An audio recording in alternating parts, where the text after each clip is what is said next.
Hello, group. It's a bit of a dreary day here in Atlanta. Good day for shooting a video. So I'm back to pick up where we left off last time. If you saw my last video, thank you for watching. In my last video, I talked about how I have, at this point, narrowed my collecting universe down to what you see written here. You know, Golden Age, pre-1957 books in several categories.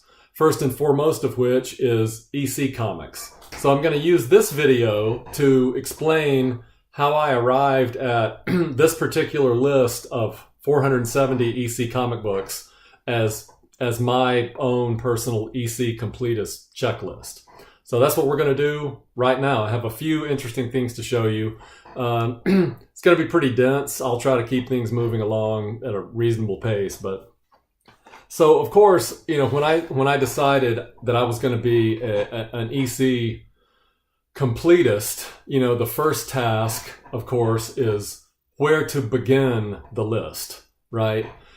So that sounds like it would be an easy answer. Well, begin at the beginning of EC. And actually that would be usually a relatively easy thing to figure out. But there are a couple of complexities introduced by the fact that Max Gaines, who founded EC, had pre-existing history in the comics industry before his founding of EC Comics.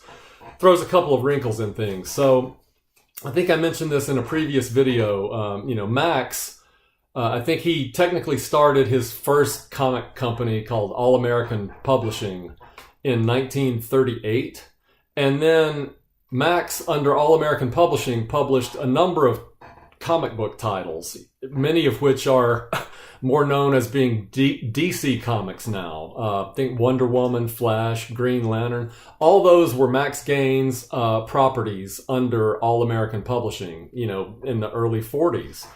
And then the narrative of what happened with All American Publishing and DC, so it varies a bit based on where you read the story. But here, the basic idea is, you know, Max had his titles of comics in the early 40s, and he entered into some sort of complicated arrangement with DC Comics, where Max's titles, although they were under the domain of All American Publishing, they were being published with DC Comics logos emblazoned on the covers.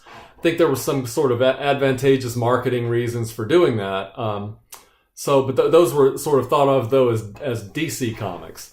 But it was Max's company, All American, that was behind some of those. And so I'll come back and comment about that particular company again in a moment. But then essentially in late 1944, Max Gaines and the DC crowd had some sort of falling out where Max basically walked and said, "I'm going to now forget this arrangement we had, and I'm going to start publishing my titles under my own company, All American Publishing header." For example, here's such a comic. So this is from 1945, right? This is one of Max's titles, Comic Cavalcade. There's the All American Publishing, All American Publication logo. So this was going on in 1945. Max was publishing a bunch of his books in 45, and I presume at the same time thinking, you know, I want to start a new company. Going to call it Educational Comics, EC. So he formed EC in the midst of all this weird stuff that was going on in his split with DC. And in early 45, it's hard to pin down exactly when EC was founded, but let's just leave it very early 1945. So in 1945, Max was publishing these other titles under All American Publishing, and he started publishing picture stories from the Bible under the EC Publishing domain. So that went on in 1945. I'll show you a picture stories from the Bible thing in a moment. And then again, another twist to this story. By the end of 1945, I guess Max had decided, you know, for whatever reason, he had lost interest in superheroes, and I'm sure he needed capital to continue to grow his new company, EC Comics. So by the end of 1945, he came up with an arrangement to sell all of his comic properties back to DC Comics, other than picture stories from the Bible. So that's exactly what he did. At the end of 45, Max sold Wonder Woman, Green Lantern, Flash, a bunch of other titles to DC, and they were DC's then forevermore. And Max then went all in with EC. So the complication here in trying to figure out where does the completist list start with EC is that Picture Stories from the Bible was published as an EC comic in 1945 and after, and it was also published pre-existing EC. Picture Stories from the Bible was being published by All American Publishing prior to EC. So there's a little bit of minutia to sort out about which Picture Stories from the Bible's issues are technically EC comics versus not EC comics. And at some point I'll do a whole probably video dedicated to that topic. I'll show you an example here. For example, here's Picture Stories from the Bible, Complete Old Testament Edition. So this particular title was published in several printings. This one that I'm holding is the first printing from 1943. And you can look high and low through this book, and you will not see any reference to EC Comics or Educational Comics, because this was in 1943. EC Comics did not exist for another 2 years-ish. Now here's the same title, right? Picture Stories from the Bible, Complete Old Testament Edition, except now we're on to the fifth printing in February 1945. And if you look in here, suddenly you see reference to Educational Comics, because now Educational Comics existed. So this is basically right at the beginning of Educational Comics, early 1945. So just as a matter of, so that's where I start my list. EC didn't exist. And this is a pet peeve of mine a bit. You'll see people discuss certain comic books that were pre-1945, and you'll see people refer to some of those as EC comics. Like a classic example is Max Gaines published a couple of books in like 1942, 1943 called Narrative Illustration and Good Triumphs Over Evil, and a couple other things. You will hear people refer to those things as EC comics. CGC even messes this up. If you see a copy of this thing called Narrative Illustration in a CGC slab, it'll be from like 1942, and the slab label will say, publisher, EC Comics. And I'm like, that's not an EC comic. EC Comics did not exist until 1945, so it's impossible for anything published prior to 1945 to be an EC comic, by definition. Sure, those are Max Gaines publications, but they're not EC Comics. Know what I'm saying? Okay. So that's where I start. Now, aside from sorting out that picture, so the only title ever published by EC where there were printings that predated EC is the Picture Stories from the Bible. So aside from sorting that out, all the other EC titles that came into existence are pure ECs, and so they're easy to identify as such. Okay, so that's the beginning point. And again, let me show you one other thing, just to illustrate sort of this kind of cool transition through these companies. So there was a Picture Stories from the Bible title called the New Testament Edition. So the one we just looked at was the Complete Old Testament. Here, there's a three book series called Picture Stories from the Bible New Testament Edition. So here's issue number 1, and you see right there. It's published with a DC publication logo. So this predates the split that Max had from DC in like 1944-ish. Now that was issue number 1. Issue number 2 is during that window where Max was publishing his books using his All-American Publication cover logo, right? So this would have come from 1945, before everything started getting emblazoned with EC. And now, issue number 3 There we go, finally. So this one is from 1946. Sorry for the glare, folks, but this is New Testament issue number 3. And there, finally, we have an EC comic. Okay. So that's I'll do a more detailed video. There are a bunch more picture stories from the Bible's books that exist, but that's be for another time. Okay, so the next decision on the table. So I've got my starting point at the beginning, 1945.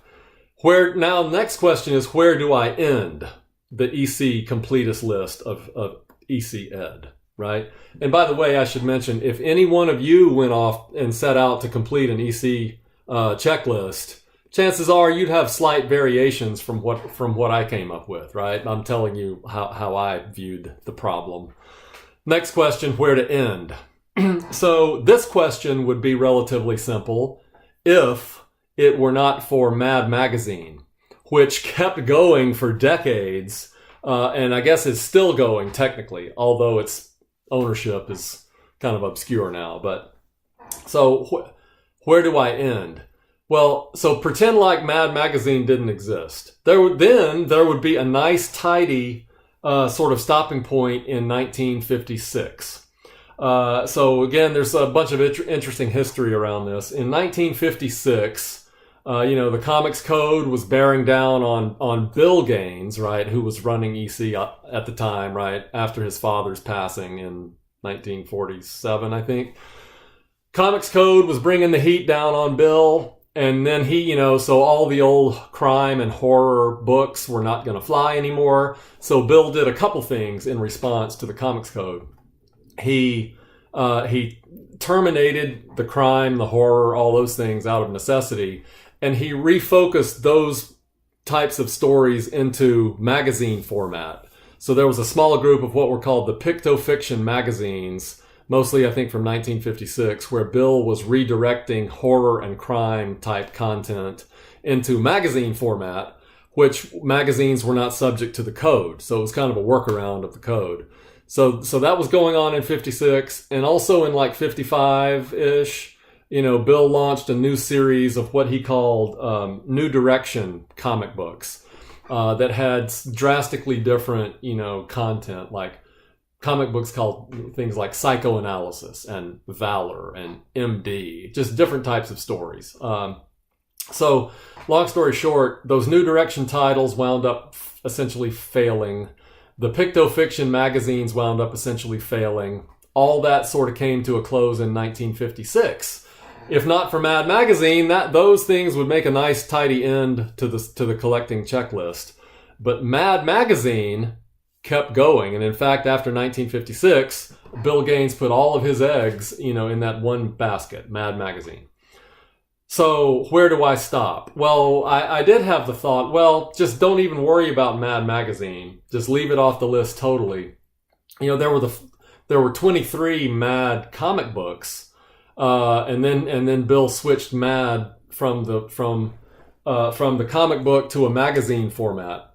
Right here's the last Mad comic book form, number 23. Number 24. So all this was going on around the same time, 1955 ish. I don't have the exact date here with me, but after this, Mad number 24 turned into a magazine for the same reason. Bill was like, if I put this into a magazine, I don't have to answer to the comic code. So I could just stop right here and say I'm not going to think anymore about the Mad magazines on my checklist. But that seemed a little bit unsatisfying, especially because a lot of the early Mad magazines are very historically relevant.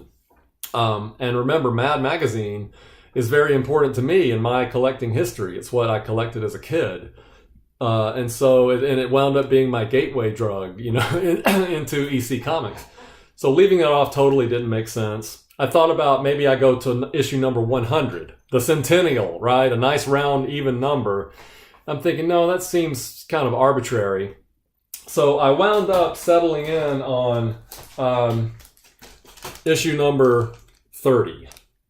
Okay, issue number 30 in December 1956 is the last issue of Mad on my technically EC Collecting Completist checklist. Number 30. Now, why did I stop at number 30? there are a handful of reasons that make this just a logical choice. So, like I mentioned, I'm now only a Golden Age collector at this point. Well, December 1956 happens to line up reasonably well with the era, you know, of the transition into the Silver Age. So good place to sort of stop on that ground. Another reason is all the other EC titles ended in 1956. You know, like I say, particularly the Picto-Fiction magazines. Here's an example I should show you. One of the Picto-Fiction magazines. This one's this is the title where Bill was dumping all the crime content. You know, Crime Illustrated. This is issue number 1. Everything else ended in 1956. So why drag the Mads into 1957? Just stop them in 1956. So that lines up on that dimension as well. One other thing is Harvey Kurtzman is the person who essentially created Mad and founded it. Kurtzman was the founding editor of Mad in 1952. Well, guess what year Harvey Kurtzman left EC and Mad? 1956. And in particular, this issue is the last issue that contains this border right here is known as kind of the Kurtzman elder drawn border. So issue number 30 lines up in sort of in time with a change in editorial approaches to Mad. Kurtzman was gone after this. So it lines up along that dimension anyway. And issue number 30 also is kind of an iconic issue. It's the first issue that has a full cover appearance of Alfred E. Neuman. So how could I possibly leave 30 off the list? So it's just a natural, nice, clean stopping point for me. So that's the end, right? December 1956. Now we've got the bookends. I start at the beginning of EC in 1945. I end at December 1956 with Mad number 30. And then everything in between. Well, everything in between, you know, I had a couple of other choices to make, or decisions to make. The first thing is the annuals. Am I going to include the EC annuals in my list? So here's an example of an annual. There are, I believe, 7 annuals. This is one of the two-fisted annuals. The annuals, so like I say, there were 7 of them. They were in like 1952, 53, 54. The idea behind these was Bill took a bunch of unsold issues of comic books and bound them into annual format. So in particular, each annual contains 4 unsold issues of EC comic books that were on the stands from the previous year or two. And Bill, you know, had somebody draw an original cover and then started binding these 4 issue things together and called them the annuals. So I first was like, do I include those in my pursuit? Because the contents inside here are just duplications of regular issues that I would already have in the collection. So in that sense, maybe I don't need to bring these in, but they do have original covers. So there is some original idea to them. Ultimately, I decided I've got to include the 7 annuals. So the annuals are on my list. One particular interesting thing about the annuals, the contents of a given copy that you could hold in your hand of an annual, the contents vary across the annuals because Bill was just grabbing 4 issues. So this copy might have 4 of one combination of 4 issues. The next copy of Two-Fisted Annual number 1 I pick up probably has 4 different things inside it. So one time a buddy joked with me like, okay, Ed, if you're going to be a real completist, you have to get every variation, you know, of all the 4 different, you know, the combinations of 4 for every annual. I'm like, yeah, you're kidding, right? That's crazy. Impossible. So one copy of each will do just fine. So there's 7 of those. So they're on the list. The other question was, do I include the EC promotional comics? So promo comics are often sort of, you know, not thought of very, very much. I mean, I know, you know, they have their own section in the Overstreet price guide, but many of us, I presume, never think too much about the promotional comic books. But there were 14 promotional comic books, as it turns out, that were published by EC back in the day. Here, let's see. if I have one to show you. Here's an example of one. This is one that's all about electricity. You'll see down here, this one's from 1946, I believe, 46. And there you see it right there, published by Educational Comics.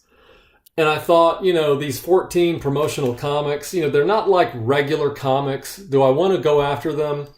And then I thought, well, these promotional comics, to me, sort of strike really close to the heart of EC's educational origins. I mean, there were promo comics, involving electricity, natural history, venereal disease, and all sorts of topics like that. So I'm thinking those are very interesting, and it's something I should go after. I find them fascinating. One reason not to is that those promotional comics published by EC mostly in the late 40s are some of the most brutally difficult books to find that you can ever imagine. Some of them I've actually only seen evidence of one copy in existence. But I'm thinking there have to be more of them out there. I just have to find them. So it will be interesting so they're on my list. It will be interesting to see how many years or decades it takes me to track down all of the promotional comics. They're brutal. My kids may have to finish the job for me, but it's a stretch goal. Hey, they're on the list. So what else to say? So that's basically it. One other choice I had to make is, do I include foreign editions? Like Superior Comics published a bunch of old EC related books in Canada. Long story short, I decided I'm not going after the foreign editions because technically those are not EC publications. For example, the Canadian books of the ECs were not published by EC. They were published by Superior. So not doing that. There are a few UK published editions, but those are technically not ECs as far as I'm concerned. So I'm sticking with the US EC comics proper. And there are 470 of them that I have identified. Now I'm going to show you a list, and you can, if you want to take a closer look at this, you can hit the pause button. But here we go. So there are, like I mentioned, 14 promotional comics. There are 130 of what are called the pre-trend titles. These are not the normal wheelhouse EC titles that most people think about. These were the titles sort of before Bill, launched the horror and crime stable. But there's a lot of interesting stuff in here. Funny animal titles like Animal Fables, Tiny Tot Comics, Westerns. There are all sorts of genres in here. Westerns like Gunfighter, Saddle Justice, a lot of romance books, Modern Love, saddle romances, a little blend, cross between, Western and romance. This is when, Max started some of this, but then he died in 47. And then when Bill first took over EC, he was experimenting, trying to find some genre that would be a good seller, right? So there are 130 of those. Then he came upon the idea, right, with Feldstein, right, to launch the new trend. And this is what most people think about, right? The crime, the horror, the war titles that Kurtzman led. So there are 283 new trend titles. And then I mentioned, right, new direction titles. There are 34 of the new direction titles. This was EC and Bill's response to the Code, trying some different stuff to fight for EC survival. None of those wound up working out well. And then there are the 9 Pictofiction magazines. That again was another effort at survival. None of those worked out.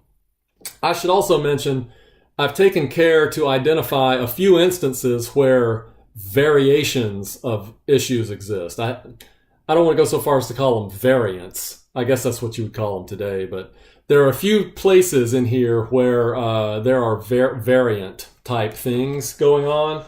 For example, you see right here there's a title called Impact. Well, Impact number 1 has 2 variants. I'm going to show them to you. So the regular, I guess, issue of Impact number 1, you see it has a yellow Impact logo. Well, I think Bill at this time was experimenting with a different printing company that created a bunch of Impact number 1s that have a white impact, right? So there you've got the 2 different Impact number 1 color variants, the yellow and the white. There are a few times that stuff like that shows up. I have incorporated those into my list. So those are all accounted for by the 470. So there we go one more time, folks. Let me see. Can we get them all on there at the same time? Okay. Almost. The 470. So you can hit the pause button, right, if you want to like check this out, in a little bit more depth. But this is what I collect in terms of EC. So in the next video, I think that's long enough for now. In the next video, I will tell you what kind of progress I've made against that 470. So thanks for watching.